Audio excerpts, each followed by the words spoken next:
Well, hello and welcome to the Watch of Crappens bonus episode. I'm Ben. That's Ronnie. If you're listening, that means you support us here on Patreon. So thank you very much for doing that. We always appreciate it. Ronnie, how are you doing today? So good. What's been going on over there? I'm back in Texas. It's nice. It's really gloomy here. It's really rainy. Seeing family, eating Amy's ice cream, wondering why my boobs are getting bigger. You know, that kind of thing. How's it going over there? It's going quite nicely. I'm still in London, where it's also rainy and gloomy. Just got off of the underground. I came out from the underground, was on the tube with about 1 million British school children who were on a trip, I think, to see the Victoria and Albert Museum. So there was a lot of, did you see the painting? Excuse me, where are we supposed to go? It was adorable. Those little British accents, little children, little British accents, just my favorite. But that being said, I am finding I'm making new generalities about London. Last time my takeaway was that all the food here is under-seasoned. I'm revising that and I'm apologizing because all the food this time has been delicious and perfectly seasoned. So I think I just was eating at shitty restaurants last time. But this time around, good seasoning. My new generalization, did I say generality? My new generalization this time is that I love this city, but the people walking on the sidewalk don't know how to walk on the sidewalk. It is like slow walking and it's drifting left and right and it's stopping and I don't know what's going on. But I'm gonna need the people to pull up and walk in straight lines. And if you're walking slowly, walk a little bit to the right. That's all I need. Okay. Do you think it's because you're in like a touristy area and like people who aren't from the city walk like that? Because when we were there together, we stayed in a touristy area and it was like that. But I think it was the tourists. They were like, "Oh my God, look at that!" Like they would literally stop and point at something. And I'm like, "There's 19 of you, so you're going to need to move to the side. You're going to have to come up with a different pointing plan." Okay. You can't do it like this through the whole city. You need to like pull over like you're driving. But that's what I thought at first, but I've now been in several neighborhoods and everyone's doing it. And when I was walking down one street, there was one street I was walking down that was full of like business people, like business. And everyone was like in shirt and tie and they were all doing it, weaving. And I'm like, why are you doing this? It's out of control, but I don't know. So that's what I'm dealing with today. But gotta say, love this city is absolutely amazing. You know, strange pedestrians aside, it's so good. I'm having the best time. We have to come back here because it's the best. Yeah, it's a good place. All right, well, let's get on with it. So we have a new show in the Bravo universe. This one is called Sold on SLC. So we're going to be tackling this for as long as it interests us on the bonus episodes. Who knows? Will it be 5 seasons? Will it be 1 episode? We don't know. Dun, dun, dun. I like this pivot from London town, where every building here is about 600 years old, and we go to SLC, where every building is about 5 months old. Yeah, you know, there's something in Europe where people like kind of dig. Well, they dog on America anyway for lots of reasons, but one of them is like, oh my God, like in Europe, like just add your accent here because I'm not doing one right now, but like here in Europe, our buildings are like so old. They're made out of stone and they're made out of like brick. And in America, shit's made out of cardboard and it comes down in 2 seconds. Well, someone who just remodeled a house, let me just say, thank God for American cardboard houses because you can change it. You can just be like, I don't like that wall now. I'm gonna change it. And then you can just do new things all the time. Whereas I feel like they're always patching over the same pipe that burst, you know, in the 1920s when they were still made out of ostrich bones. The 1520s, and you're right. And like, these buildings are absolutely beautiful, and they're full of so much charm and character, and they're gorgeous. But just watch one episode of House Hunters International, and you'll realize every room is basically the size of a broom closet. There's something to be said about new construction. So I'm not trying. And I mean, do they have rooms that were just designed for a fairly new religion's temple?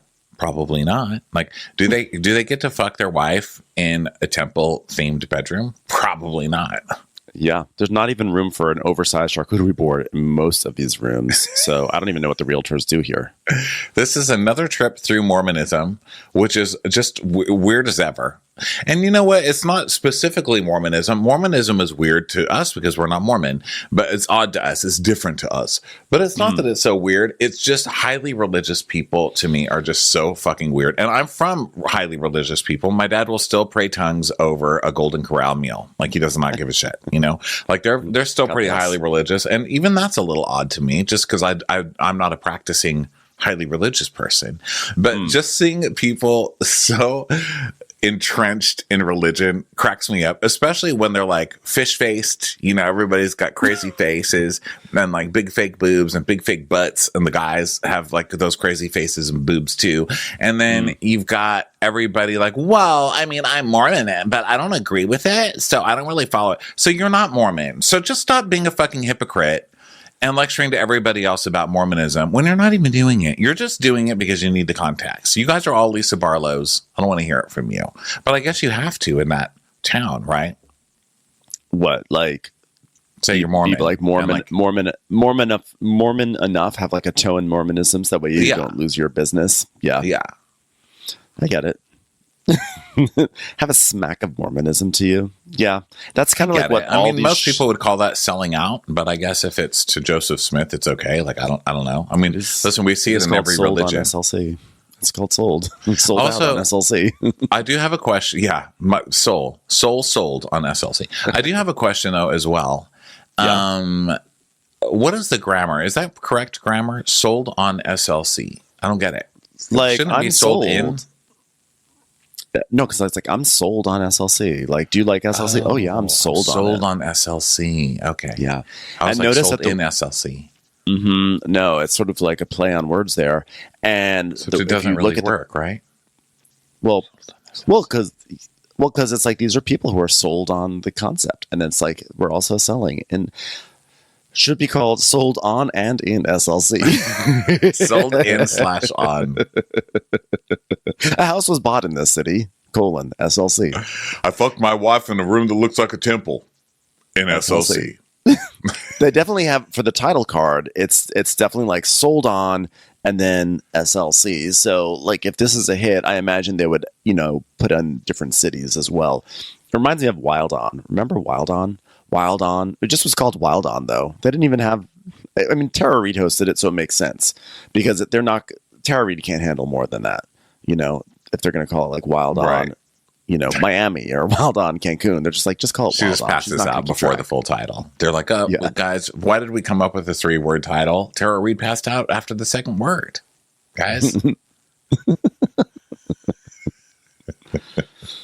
It's a stupid show.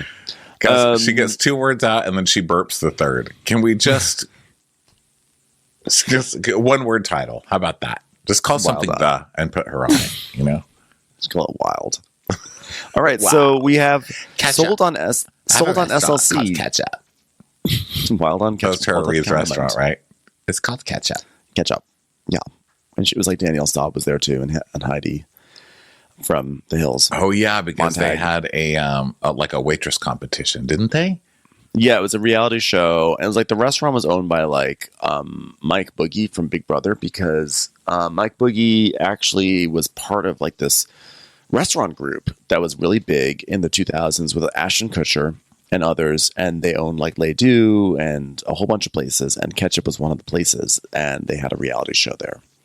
It was not good. Yeah. Okay. So, here we go. So we're doing this show, Salt Lake City. So we get a sweeping overhead shot of Salt Lake City. And we hear a voiceover of Jennifer Yao. She's like, I'm Jennifer Yao, a CEO of Presidio Real Estate. And when I started the brokerage, I couldn't even afford a printer. A printer. Can you believe it? And last year we sold $1.2 billion, which is why I'm wearing a lime green paper mache cardboard printer. What did she 3D print her dress? I don't understand these dresses that are like ribbed. What are they? What would you call it? I call them paper mache ribbed craziness. Is it the ones that are sort of like? Wait, I've got to go look up a picture of her. They're like structural. Yeah, if I remember correctly, it's like a draped but structured, right? Right. It's like draped but paper mache. They look fucking crazy on people. They give you no form. It looks like you're wearing a science fair project. They're crazy. And it's also Salt Lake City. So anybody who is expecting Selling Sunset, no. Oh, is this the image? Is this the picture of her wearing the green thing where it's like the green swirl in the middle? It looks like an ear, like a green It's like a swirl dress, and it comes up like a wave. Yes, it is really strange. It looks like it's like a green screen. It's like a draped, ruffled green screen. Yeah, super weird. So, she couldn't afford a printer, and now look, you guys.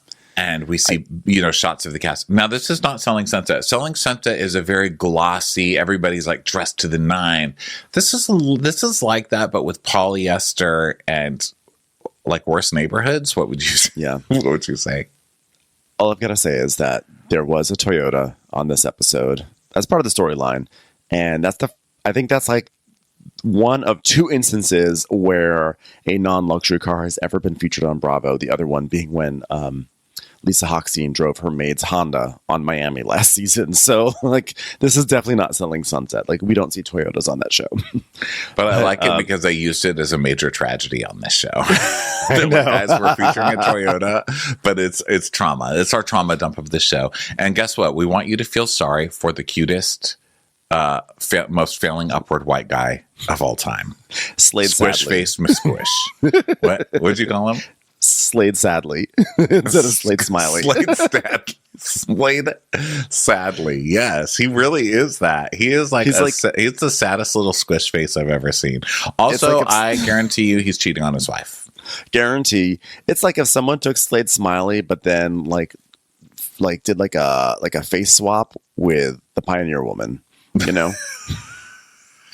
or one of those mushrooms from Mario. Yeah. All three. Who's together. Always frowny. They're like, meh. They're like walking back and forth. They're like all frowny. They're like, we're bad mushrooms. A Goomba and Slade Smiley. Which I still think is problematic. I don't think it still feels a little wrong. Yeah. But by the way, you know what really bothers me? So her name is Jennifer Yeo. Why do we even have them? What's the point? Jennifer Yeo. Her last name is spelled Y-E-O. And she's the CEO. So first of all, it feels like there should be some sort of wordplay there. She's like the CEO. She should be like, YEO stands for the Yes Executive Officer or something like that. But then, I'm surprised she's not like, I'm Jennifer Yao, CEO of Presidio, or CEO of Presidio Real Estate. It can go in so many directions. And then you have Presidio Real Estate spelled properly, Presidio, but why not make it IDEO? Because it's like Presidio. Like, come on, Jennifer, you have opportunities here. That would be a rough Google, though.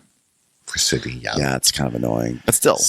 But yeah, it's a good idea, and she does do stuff like that. She makes like little turns of phrase like that. So I am surprised that she didn't go all the way, but we'll see. I have faith in her, not her fashion. Or her face, or her business, really. But she's new, so I'm going to give her the benefit of the. No, I'm not giving her anything. Okay, so now we see the cast turning to the camera, and they're mostly in polyester, which I was like, guys, I get that it's like a pilot. Maybe this was a sizzle reel. I don't know. But you're posing on a snow slope. Maybe at least move up to rayon. You know what I mean? Like, this is bad. This is like anti-Josie polyester levels of lesbian. All of you.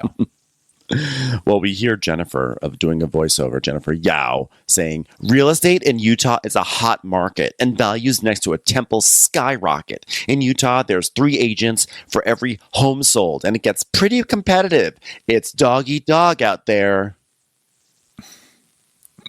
Which is basically like incest for dogs. It's like gastro incest for dogs. So we're into it. And then we get our favorite thing about Salt Lake City.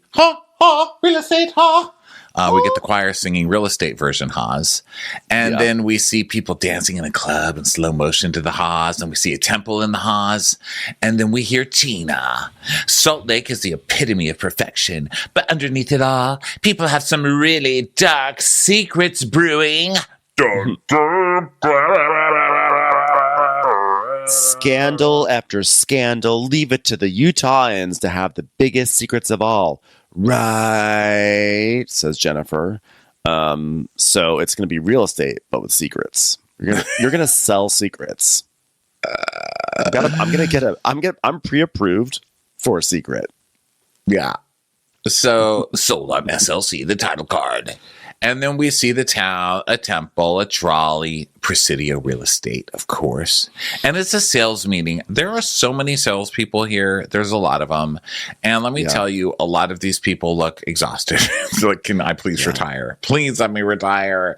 And Jennifer Yao won't. She's like, I'm Jennifer Yo, and you're not retiring. You know what I say to you retiring? Yo. Okay. Yo. Some people say YOLO because you only live once. And I say YODO because you only die once, and I'm not wasting it on this bullshit. Get back to work. 3 agents for every house sold. Okay.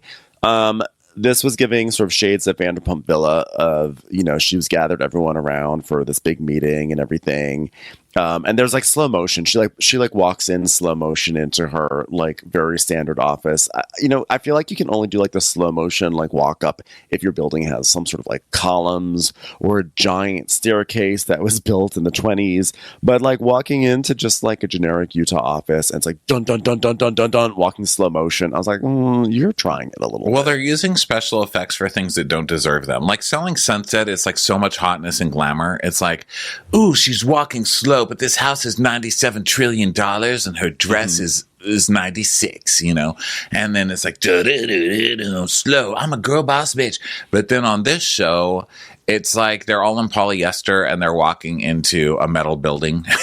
And it's just like, you can't use the same music in slow-mo, It's like when people get their own green screens at home and we're all like, look at me, I am on top of a building. And it's just like, okay, maybe that's the same thing they used in Lord of the Rings, but we haven't earned it yet. You know what I mean? Can I say, by the way, I forgot to mention it on the New York recap. I'm just going to mention it here because otherwise I'm just never going to remember. But I really want to mention it. When I saw this, I like cackled because, this year the Post Department on Bravo has been just like out of control, and they are just like they are cracked out. And I think they're just trying to see what they can do before Bravo notices their antics. Did you notice on Roni this week? They showed stock footage of like an office building, like one of those big glassy office buildings where like the entire outside is like a grid. And then they like highlighted like 3 different like crosses of windows, like the windows created crosses, but or like plus signs. And then they cut those out and they superimposed those on the background of some other stuff happening in New York, and then they made them spin around frantically. Did you notice that? That was the wildest thing. I was like, what are you doing over there, Bravo? Why are you isolating random like Tetris pieces of an office building and then rotating them? They're as bored on that set as we are. Post-production, they're like, literally nothing is going on this show. Make some windows into Tetris pieces and spin them around. Sorry for that tangent. I just needed to get that out on the record on our show somewhere. It's time for a commercial. It's time for a Crappens commercial. So anyway, so Jennifer Yeo walks in, and it's like we see some stats. 17 years as an agent, $118 million in lifetime sales. That's right. She sold people's lifetimes, and she earned that much money for it. I have adults of 100,000, children of 50. I am looking up her record because I'm going to start doing this. Okay, so she's been at 17 years. 118,000 divided by 17 that's only 6,900 and wait, that's not right.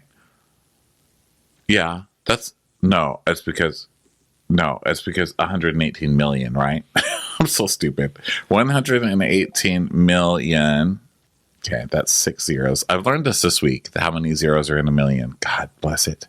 Divided by what? 17, right? Okay, so that's about 6.9 million a year average. That's terrible. Because when we see others pop up on the screen, they're like $30 million, $39 million in a year. And she's like, I'm the CEO and I average 6.9 million a year. I'm like, girl, am I right or wrong? Why am I shaming Jennifer Yeo? I don't even know. I don't know. I'm all for it though. The math just hit me. Okay, so we go to the meeting. She's like, everyone ready for the sales meeting? And they're like, oh, grumble, grumble. Coffee is for closers, old man. Perk up. And he's like, all right. Jack Lemmon's like, okay. So she's like, okay, everybody, welcome. Nobody wants charcuterie? Come on, guys. That cost me $15 at the Heap. Does anyone? Tina's like, I do. I'm fucking starving. So she goes over and she's like the only one to touch it. It's like Raiders of the Lost Ark. You pick up like a piece of cheese and a giant boulder comes rolling towards you.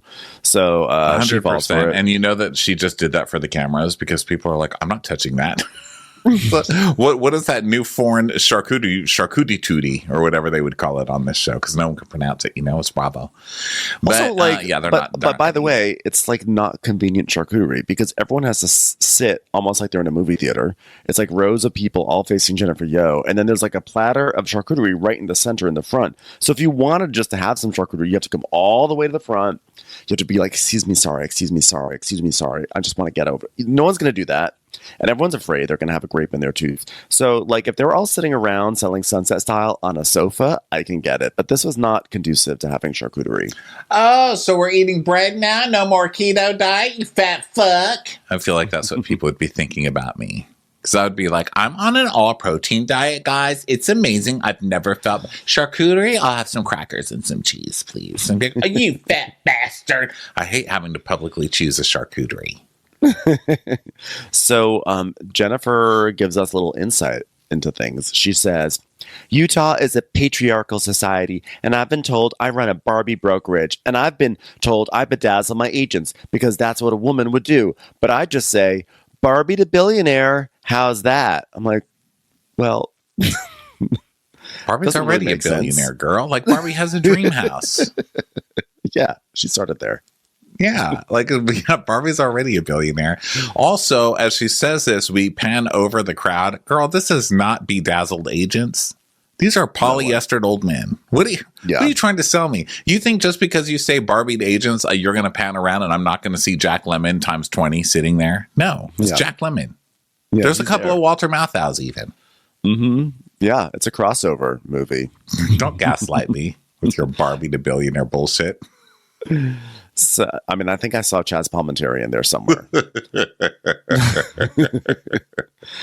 So we're back in the meeting, and Jennifer's like, okay, let's talk about wants and needs. This is the power of coming together. You force them to come together to listen to you. Okay? That's like a gift. That's a gift I've always wanted. So they're like collaborating in-house to get more listings and buyers. So, and also this is one thing that Jennifer Yo keeps doing. Woo! Okay, guys. So here we are. We've had $1 trillion, kabillion, $5 trillion in sales. Woo! That's right. And just last month alone, we had 18 kabillion, 19 trillion, and 87 billion dollars. Woo! She keeps wooing herself.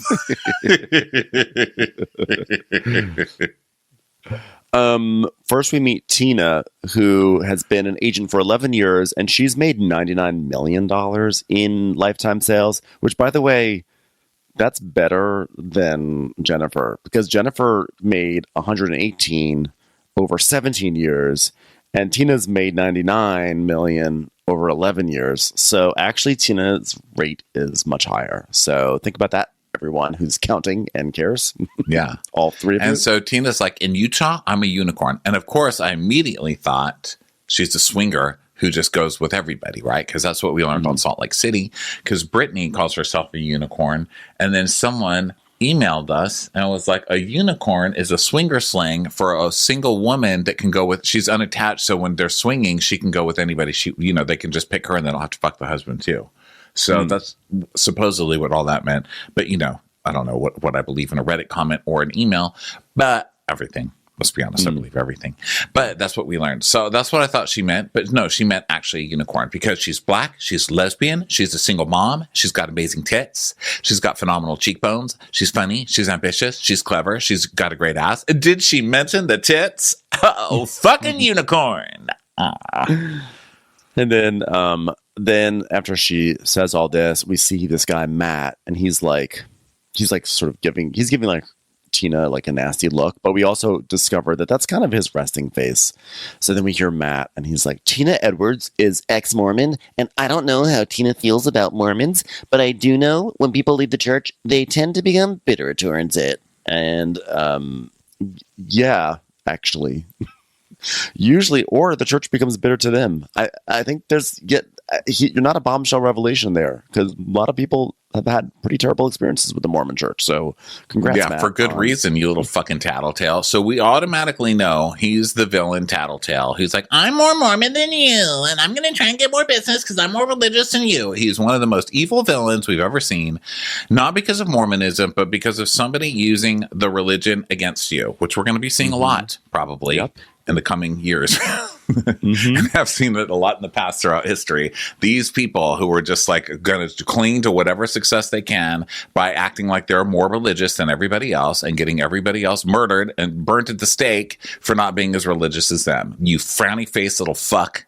And you know what? I did not press record on the DVR. So when I was like, oh, that show's on, I forgot. I had to start watching it in the middle because it wasn't recording. So I didn't see this scene when I started watching it. And I was like, he's not so bad. Like, why does Tina hate him? Like, he doesn't seem that bad. I mean, he's maybe a little annoying, and yes, he's probably failing upwards and all that, but I didn't think it was this bad. And then I saw this and I was like, oh, you little fucking snake. Yeah. You snaky little snake. He's like, the comparison to Slade Smiley is apt. Like, they seem like they are pretty much the same person. So now we transition over to Malaysia, who I really hope is Malaysian, because I'm wondering why she's called Malaysia. It's awkward. It is awkward, but it's awkward even if you're Asian. I mean, what if my name was like kind of Lebanese? Like half Lebanese Ronnie, or just not even Ronnie, just hey, Halle, half Leb, Haleb. So she's now walking in slow-mo, and she twirls. She does the thing. She twirls in slow motion with her arms in the air, and then she's on a balcony overlooking mountains. And we see that she's been doing this for 2 years as an agent, and she's made $30 million in lifetime sales. So that means she's averaging $15 million a year. So she's doing even better than everyone else so far. So killing it. She goes, when I came back to Presidio, I knew that all eyes were on me. Because everyone's wondering where you got that outfit. It's terrible, girl. It's terrible. And then we see Kenny, who's another persnickety little blonde white guy. Yeah. And he's like, I think that Malaysia coming back to Presidio is a very bold move, even bolder than me plucking my eyebrows down to an extremely thin line. And her willingness to quickly be all in, I'm a little suspicious. It'd be very, very easy for her to jump ship back to where she was. Well, it's not the case with anybody. Give Malaysia a break, dude. Fucking tiny brows.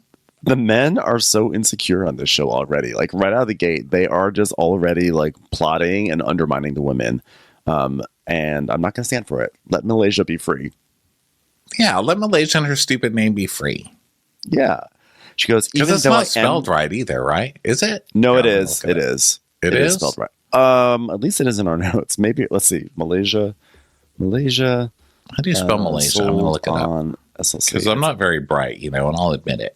Yeah, Malaysia's, that's how it's spelled. I thought it was Mylasia. So you see, that's how educated I am. 0. Wait a second. She is the wife to former NFL player Alani Fua. Wait a second. Alani Fua. Oh, Alani Fua. I was wondering why this football player recently followed us. I was like, why did this random NFL player follow Walter Crappens? There's the connection. So he's married to Malaysia. Look at that. Malaysia's married to a football player. Sorry. Oh. So. Huh. I love connecting dots. So Malaysia is like, even though I am LDS, I don't fully agree with a lot of the things set forth in our church. And as far as drinking and partying and stuff, of course I get side-eyed. But you know what I do? When I get side-eyed, I do this, and it puts some middle fingers. You got Malaysian. Yeah. I mean, I just think it's like okay to not be Mormon, but I don't live in that town. So I'm like, why bother? But I think you just need the contacts. So like you got to go to temple, you got to make the contacts, and that's just how it is. So they literally the optometrist literally will not give you contacts if you're not Mormon. It's crazy. You cannot get any sort of contact. You just have to walk around with fuzzy vision. So then, glasses are the mark of heathens. Yeah. So then, Tina is talking about a listing that she has, and because they're basically giving each other, they're like, "Wait, I need help with my listing. I need help with my listing," and so they start doing that, and we start seeing some of the homes, which, as we learned very quickly, all the houses kind of look the same, right? They're big boxes with like 50 feet ceilings. I mean, there are a lot of ceilings. Lots of ceilings. Yeah. Huge. Lots of you can be very tall. And so we're back at the sales meeting, and Jennifer's like, okay, everyone, let's talk about the new listings this week. Let me guess. Modern farmhouse. Who has a modern farmhouse? Please tell me there's a modern farmhouse. And so then Kenny starts talking about him. He has a listing. And then he's like, we see the listing. And he's like walking alongside a pool. And he's been doing this for 12 years as an agent. And he's made $153 million. And Kenny's like, I firmly believe God plays a massive role in my real estate success. On a scale of 1 to 10, 10 being a star member of the Church of Latter-day Saints, I'd call myself a 12 out of 10.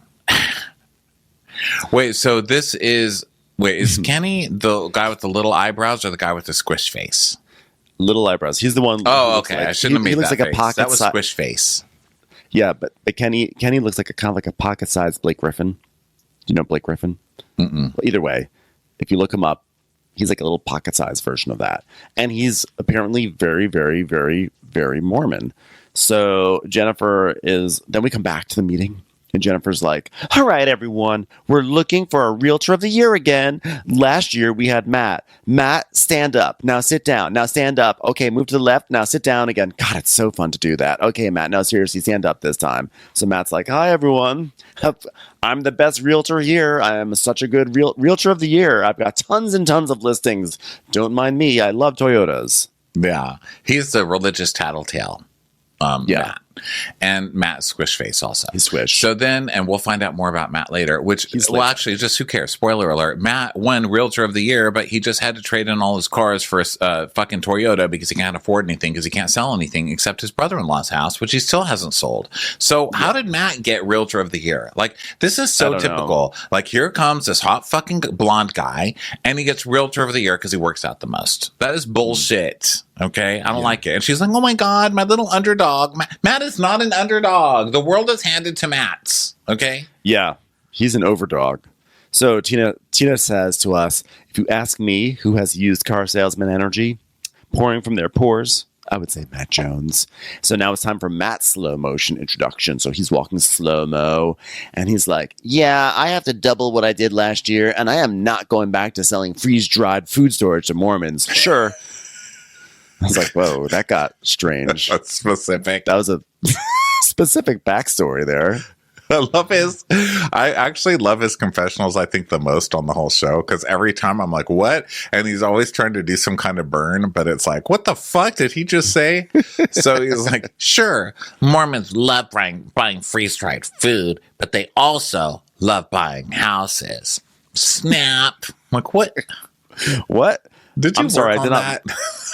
Whitney on Secret Lives of Mormon Wives did not tell me about this, so therefore I'm pretty sure it does not exist because she is my go-to for all things crazy from Mormonism. But this is very Whitney from Salt Lake City, though, to be like, Mormons love buying freeze-dried food, but they also love buying houses.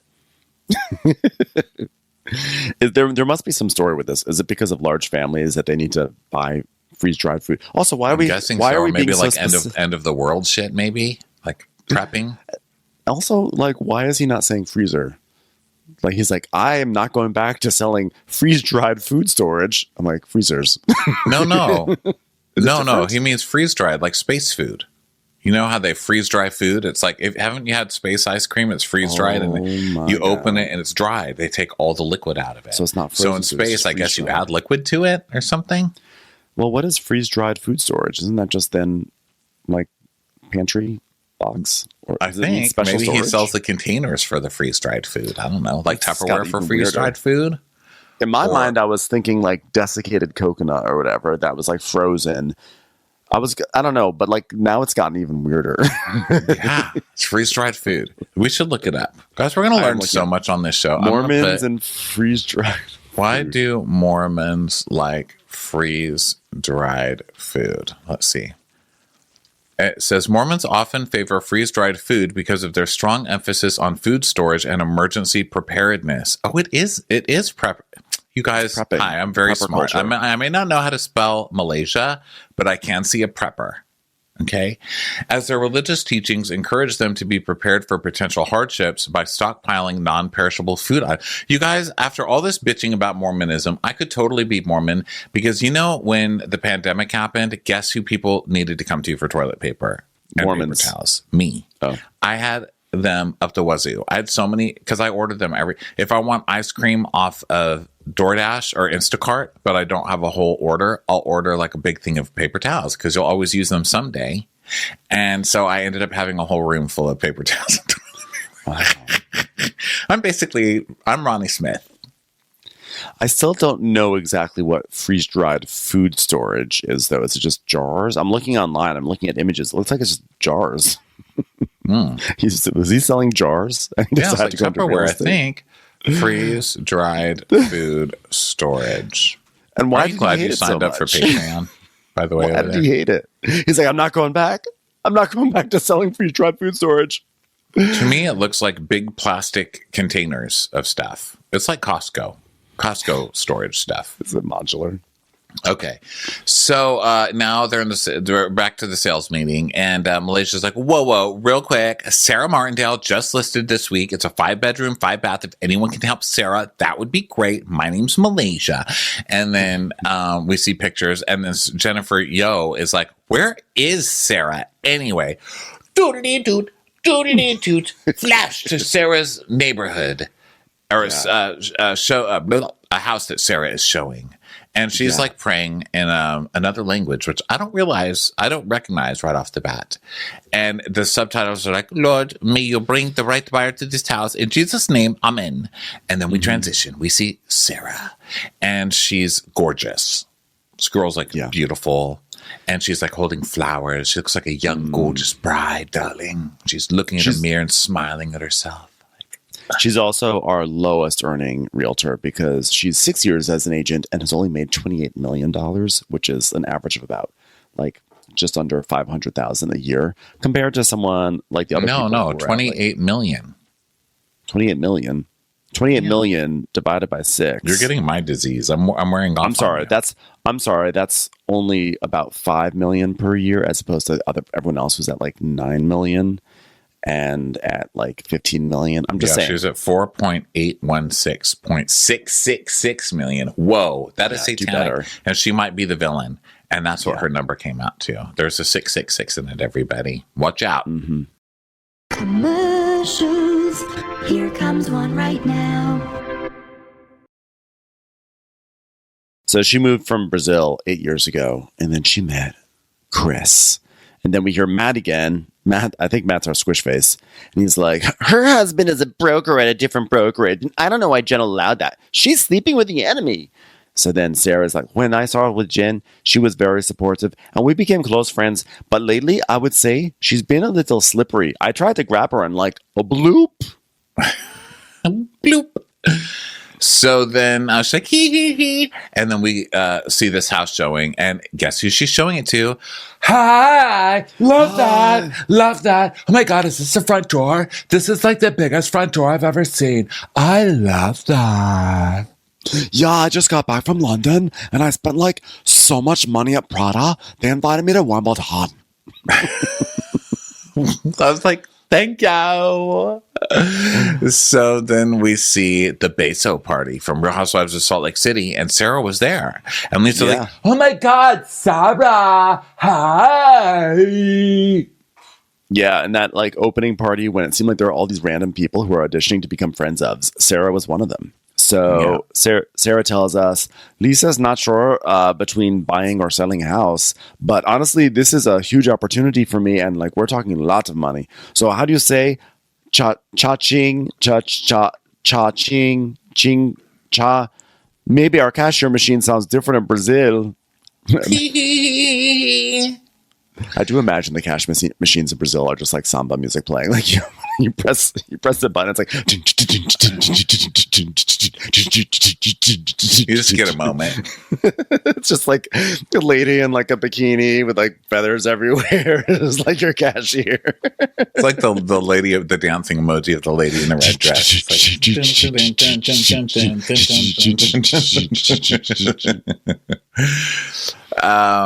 So we see the listing. It's huge. It's a huge box with giant ceilings, etc. Just like all of them. Mountain views. Now, let me tell you, this show, these shows, and I think just life in general has made Utah super popular lately. Like, it's a very trendy place to be. And a lot of people are moving there and just popping out babies by the truckload. And they still have so much undeveloped land because every one of these houses, except not poor people, but like the middle class live in these like row houses like Whitney. You know, she lives in that farmhouse row house area. But the other homes have just nothing but land. I mean, you can see miles and miles of land. How do they have that much? And are they running out of water? What's happening? Yeah, well, the West, there's a lot of land out there. So Lisa's like, oh my God, the ceilings are low. Meanwhile, it's like cathedral ceilings. And then I need like 20 to 30. Yeah, they look at the home gym and there's like swings and stuff. And it's a whole thing. And Lisa's like, yeah, what are we doing here? Is that like, wow, like, what does she do? Does the homeowner, is she like a swinger? Got it? Because the swings? Got it? So then Lisa's like, okay, well, here's what I need in my home. We have to have a pool, a long driveway, a red light and a dry sauna. We have to have a guest house, a salon, spray tan stations, Taco Bell, Wendy's, Kit Kat. I get sprayed a lot. And then when I'd like to get my Kit Kat sprayed too. So if we could have a Kit Kat spray room too, that would be great. And Sarah was like, yeah, you'll have to build. She was like, oh my God. All right, I'm going to pray for you. So now we go back to the sales meeting and it's like wrapping up. And then Tina and Matt like go off to an office and Tina's like, hey, why don't you pop a squat, Matt? And he's like, okay, what's up? It's like, well, you have a secret and I need you to be open and honest. You know, I swear to God, every time I hear that phrase, I start to cringe. Even in this show, I'm like, I know this has nothing to do with Kyle Richards, but I'm already like bracing. It's like, don't say that. So and this show's also laying it on really thick with like, here's the enemies of the show, Tina and Matt. So she's like, Matt, welcome to my office. Pop a squat, Matt. And then she's just doing this in her chair where she's like, swiveling wildly in her chair, which makes me crazy. It's such a power move. And Matt's like, okay, I guess I'll just sit here and watch you swivel for a while. Okay. And they film it like, sort of like, there's kind of like almost like, not artifacts, but there's like, they make it look like they're filming around the corner. Like, actually, guys, what you're watching right now is something that wasn't even supposed to be on camera. We know this because the camera people couldn't even get in there. We're peeking into like a conversation. Like, it's so intense. It can't even be on camera, but we're catching it. We're like God. He's always watching. So she's like, so you have a secret, a pop secret, delicious. And she's like, I need to be open and honest. There's talk that you've been telling people that I don't believe in God and I hate Mormons. And he's like, oh, you don't believe in God? That sounds so like, well, I mean, I'm going to throw something out and see what sticks, honestly. I need you to understand, we live in a state that's 60% Mormon, and so that's like a lie. My daughters are Mormon. I don't know why I said it like that. My daughters, okay? It's like automatic Ramona voice. My clients are Mormon. That's a big deal. It affects my business. Like, this is how I feed my family. I feed them Mormons, okay? He's like, well, I feed my family fruit roll-ups, and you still eat them. What's the point? And she's like, recently I lost out on a big transaction and the client is like really heavy in the church and rumors swirl and business gets lost. They do not call this small lake city for nothing. And Matt's like, what? I would never. That's crazy. Bring someone that's actually heard that from my mouth. Matt, we just heard it from your mouth. You literally just sat in the confessional and was like, well, she's not Mormon.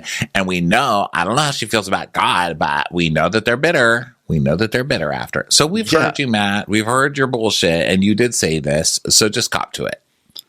Gina's like, well, my best friend said you took her to lunch and you were like, well, you know she doesn't believe in God, right? And Matt's like, well, I wouldn't go around bad-mouthing people. That's just not my game. She goes, I don't believe you. And by the way, we know he would go around bad-mouthing people because the first thing we heard from his mouth was him bad-mouthing Tina. Yeah. So, yeah, he's a liar. So she's like, well, I would describe Matthew as a gossipy, fake, two-faced squish face. And so Matt's like, well, I know that Tina hates me, and I don't like to speak negatively about people, but do I like her? Not at all. We've worked together in the past, and it was a nightmare working with a godless heathen like Tina who hates God. But I would never say that. And then we see a flashback to Jennifer meeting with Tina and Matt. This is an example of them like working together and went badly. And Jennifer's like, I would like you two to work on this VIP client thing. Get together. And then Tina cringes and Matt's like, I'd like to take the lead on this one. And then we come back. It's like, wow, that was terrible. They show another scene where then Tina's like, hey, we're going to work on something together. And I'd like to take the lead on this one. I was like, okay, guys, we get it. You're enemies. They're like, okay, change your blazer and then let's shoot a scene in the snack room. But this time, Tina, you say you want to be in charge. She's like, got it. Matt, are you okay with this? Okay. I'm okay with it, God hater. JK.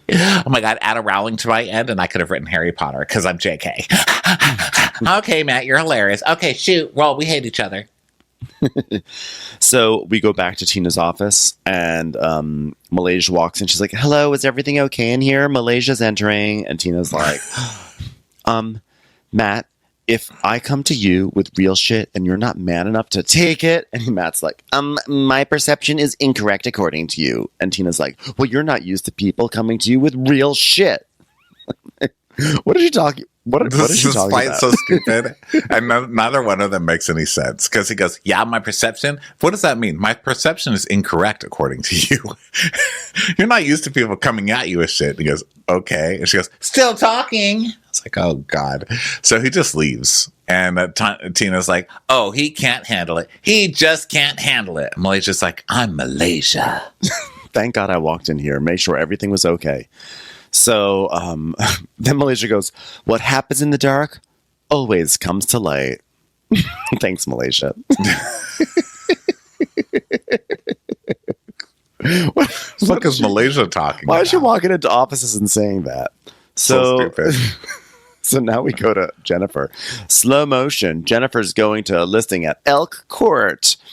And everything is white. It's just white on white on white and white. And there's a young couple. Their names are Brandon and Emily, and they meet Jennifer, and they've got a baby. And I guess they're selling their house, and so they're showing the house around. They're showing Jennifer around the house, and there is a primary bedroom that is temple inspired. So, if you've, if you ever just wanted to get a nice big primary bedroom and feel like you're in a temple while you're having sex, this is the house for you. Hi, we have a whole primary bedroom based on a nativity scene, and the bed is the manger. So anybody want to fucking Jesus's bed? Anybody want to do that? Hot. Sounds great. What a seller. So they look around the guy, what a goober the husband is. And, this is one of those towns where I think a lot of goober husbands marry really hot wives. Yeah. The wife is gorgeous, and the husband is a goober. He's a khaki, and he's still in the the white short-sleeved shirt, that they wear in Book of Mormon. He's like basically in his Book of Mormon costume from the Broadway show. And he's like, this is a primary bedroom. So I was like, yes. So they go look at it. And Jennifer's like, God is everywhere here. Literally everywhere. So, and to illustrate this, we see that they have double washers and double dryers. They got double washers, double dryers because they were going to... when we talk about that, Mormons really want to prepare. Geez. A double washer, double dryer. How many kids were they going to have? They wash, they dry, and they freeze dry your grapes.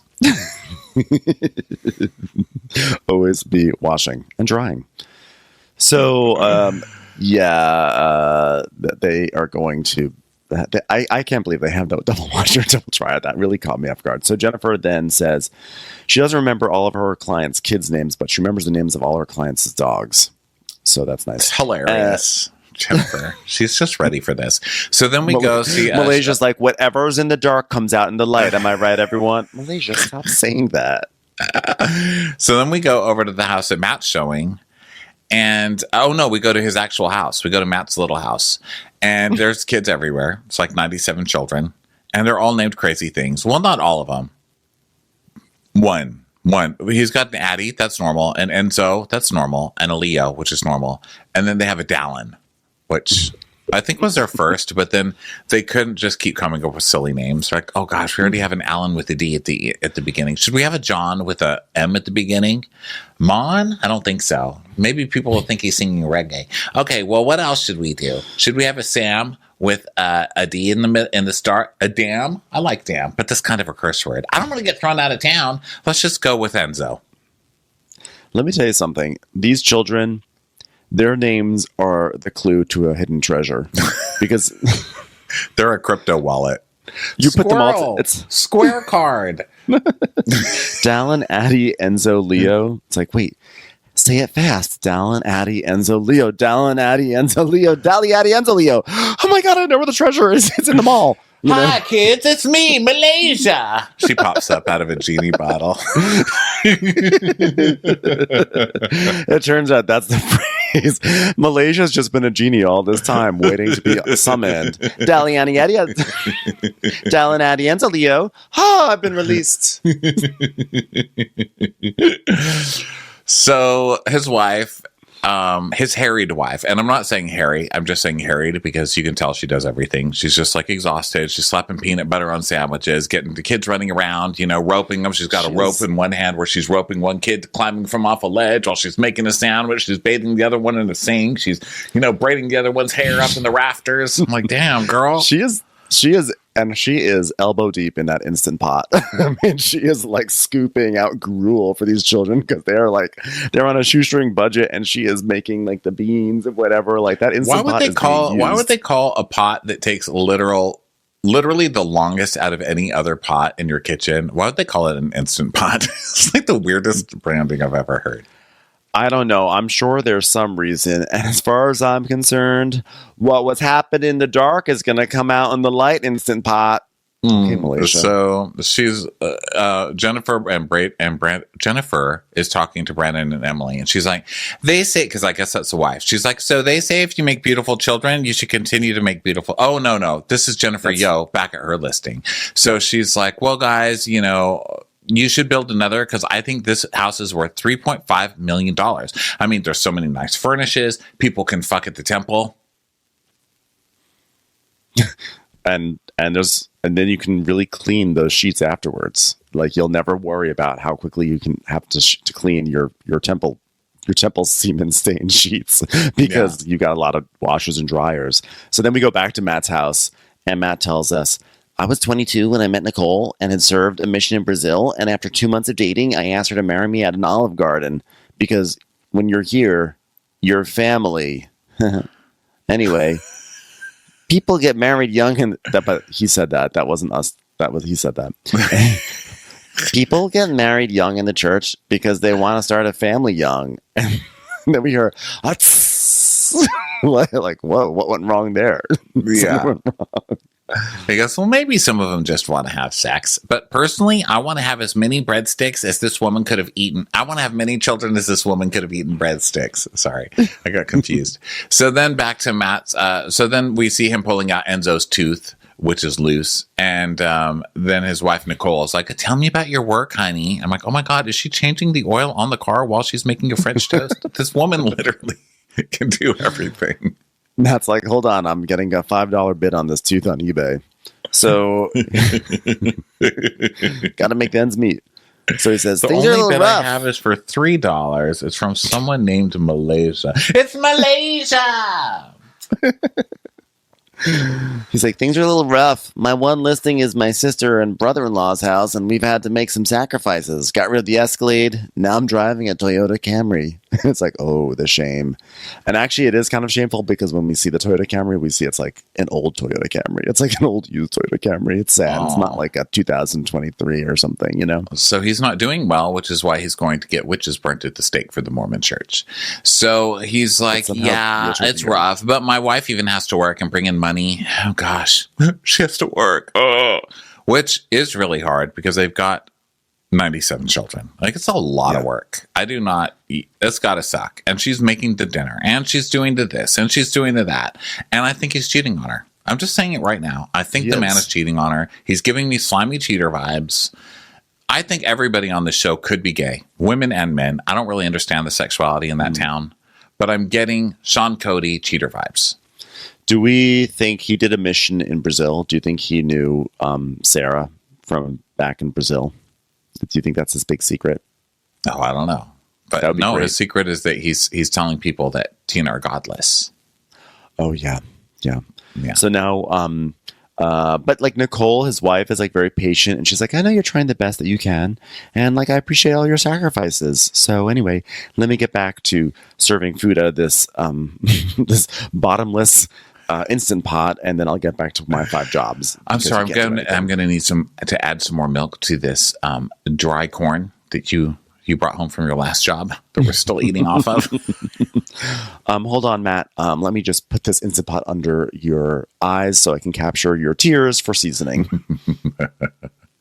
Okay, so now we go back to Matt's house.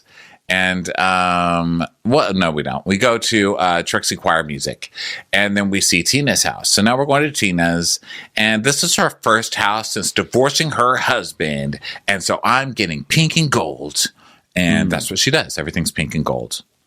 Yeah. And Tina is like, I was married to a man for 9 years, and we got married in the LDS church. And then she realized that after, like, she started to just become disenchanted with the church, especially after realizing that, like, black men couldn't even hold the priesthood until the late 70s. So she started to even wonder, like, why does she even want to be in this church? But she has 2 kids. And then 2 years ago, she met her partner, BJ. And that's when she came out. A lesbian named BJ. The irony. So then she's talking about how she'd never gotten an orgasm from a man. That should have been a clue. And then guess who comes over? Jennifer, yo, what are you doing here, Jennifer? She's like, hi, someone who sold $16 million in 97 years. I'd like to welcome myself to your home. Hello, it's me, Jennifer, yo. So she's like, Jennifer's like, you know what? Wherever Sara goes, there's Chris. That Chris is Sara's husband. She's like, there's Chris, who just took 15 of our top producing agents. And then we see a flashback of Sara at home with Chris. And Sara's like, things are getting to be a little weird in the office with Jen. And we go back to Tina's house. And Jennifer's like, I mean, I literally I said, come on in, come be an informer. And they literally go to church how many times a week? Don't they teach you just to be honest at church? And Tina's like, girl, he took one of my best friends who's in the industry out to lunch and told her that I don't believe in God. Dun, dun, dun. And then Jennifer's like, well, I already got an earful from Matt about their confrontation, and I just want them to be professional and get along because, listen, no fighting. Go to your separate corners. You're in timeout, okay? And so Tina continues. She's like, and I never said that, but he 1,000% said it about me, and especially as women in this industry, in a male-dominated state, you got to grow a pair. And I'm talking about tits like mine. Because I feel like women are stronger than men, so you got to grow a pair of tits. And then Malaysia pops up. Well, whatever's in the dark is going to come out in the light. Am I right, girlfriends? High five. So then we go to Matt's broker open, and it's sad because we know it is what is it called when you give something to your family? A bone. Throw him a bone. No, like when you give your son the job of president at the company. Nepo baby. Nepotism, yeah. We know it's a nepotism open house, so that's sad, you know. So he rolls up in his little Toyota Emphasis Camry. on Huh? Matt's putting the po in nepotism. Yeah. And And they're putting up the little flags in front of the house and stuff. His covered wagon arrives. He's like, well, there's one thing I learned about growth and about challenges. It's that you cannot have growth without challenges. It's like, oh God, and he's stupid too. You learned about 2 words in a phrase.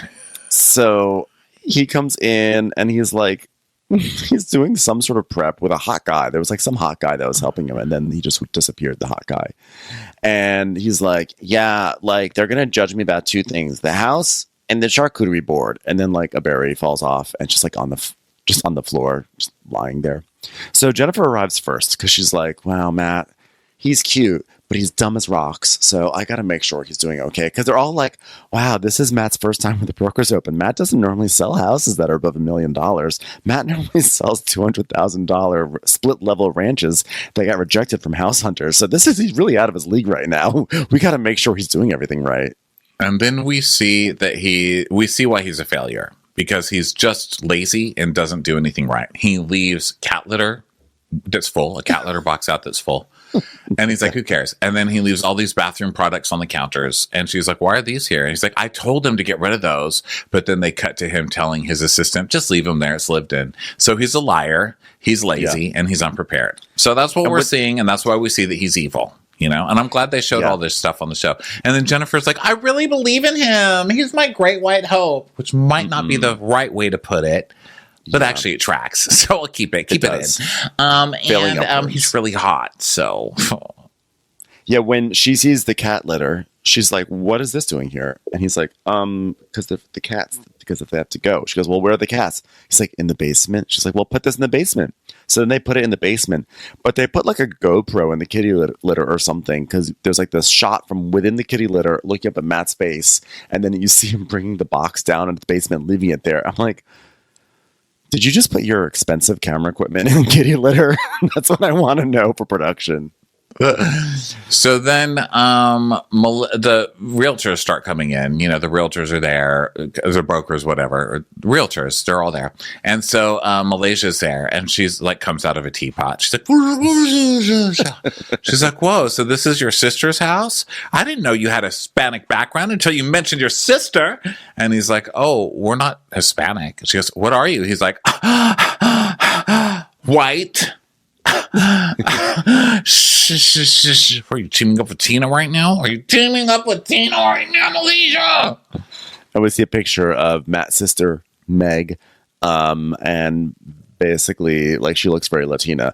And Malaysia's like, well, she's very tan, and so are you. Do you tan? Do you get Botox? Malaysia's really got a case to crack here. Yeah, and then Kenny is there as well, little brows, and he's like, it's called a Brotox, actually. And they're like, yeah, it's definitely called a Brotox. And they're like, ah ha ha, ah ha ha, ah ha ha. And no one's face is moving. They're just like, ah ha ha ha ha. And then Matt starts giving a tour around this house, which looks like every other house we've seen. And his voice gets very serious, and he starts talking, and they kind of like overlay him on the tour, and he's talking about like how there's a scripture in the LDS faith that says establish yourself a house, and he talks about like how important this is, and there's like piano music playing and everything. He goes, that's why I'm a real estate agent. People need to establish themselves a house. You see what he's doing? He's even using their religion to sell. He's like, look at me, I'm the best because I just became. Okay, Matt. Okay. And he also says something in this, like the verse said something like establish a house, but always be prepared and organized. There's something like that. Yes. So I guess that is back to the kind of air dried food or whatever. Yeah, because there was like a Costco shelf, they said, where you could walk in and just put your Costco stuff right on the shelf. Yes. I'd never seen that. Have you? No, I loved it. That was cool. There was like a door with like it looks like a doggy door, and you just shove stuff in there so you could just come home and shove everything in there. I don't know. I don't know who does. I don't know who puts it all away, but it's an interesting door. So then now Matt's giving Malaysia a tour, and then Tina enters, and they're kind of cordial, and she's like, I'm here for the charcuterie. Oh, God. Hilarious. So then Sara comes. And she's the Brazilian who's stealing listings for her husband. So everyone's like, dun, dun, dun, dun, dun, dun. She's like, there's something going on between me and Jennifer but I don't know why. And then we switch to Jennifer. She's like, maybe last month's Chris Brokerage recruited 2 of my brokers, their whole offices, like maybe my top producers. So the producers clearly told Sara, when you walk in, sit down with Jennifer and ask her what's going on between you two. Because Sarah's like, hello. Something weird between us. Would you like to speak right now? Want to have conversation in middle of this broker open that smells like kitty litter? It's like, what? And Jennifer's like, yeah. And I sent your husband a text and I said, hey, why I'm reaching out to you when this is happening? Why aren't you reaching out to me? And why haven't you said, Jen, this has got to be awkward because you've been kind enough to let Sara be at Presidio. And he hasn't even let me know. It's none of his fault though. Like, did you forget I brought 5 agents to Presidio? I mean, they're all leaving. I don't know why. It's not my fault. Jennifer's like, oh, really? Are they going to Real? Because I guess, is that the name of Chris's brokerage? Real? Yeah, Real. Yeah. So then we see like Tina and Malaysia are like by the charcuterie board listening in, and they're like, oh my God, this is crazy. And Sarah's like, I have no fucking idea where they're going. And she's like, oh, really? Well, do you really think I'm bringing agents? Oh, she goes, do you really think I'm bringing agents from Presidio to my husband's brokerage Real, which is so accessible? Anybody can call it right now using the Google. Jennifer's like, let's not do this in public. And then she just leaves the listing. I was like, well, yeah. I understand you want to be professional, but also why are you leaving the listing? So she just walks out. Yeah. Why are you leaving? Fire her ass. Yeah. What are you even doing? So then Sarah's like, where's the tequila? And Kenny's like, probably a conversation that should have been had somewhere else. Shut up, tiny brows. No one's asking you. So then Sara tells us, agents move brokerages all the time. Agents might be like, I don't want to be at Presidio anymore. I just want to go something real. Like maybe Real Brokerage. Ha. So then... So Tina's just eating more charcuterie, and now we go to Jennifer's house, and she's with her husband Darren, and she's feeding the dog pepperoni. And Jennifer tells us the vibe of our home is that, you know, we work hard and we come home and we just chill, and it's $2.3 million house, 5 bedrooms, 5 baths, and there's a theater. It's actually a really big house, but she's done something very rebellious, which is she's painted her house black because every house is white. She's going to be the black house. Yeah. And so she's like, we met on Match.com. I mean, what can I say? You know? And at first, I thought he was fine. But on his second date, he was like, what do you do? And I was like, that's hot because I'm a powerful woman. Also, he doesn't want kids, which is really helpful. It's like, it is rough being one of the only women in town without 19 things hanging off of them, begging them for something. But, you know, I manage.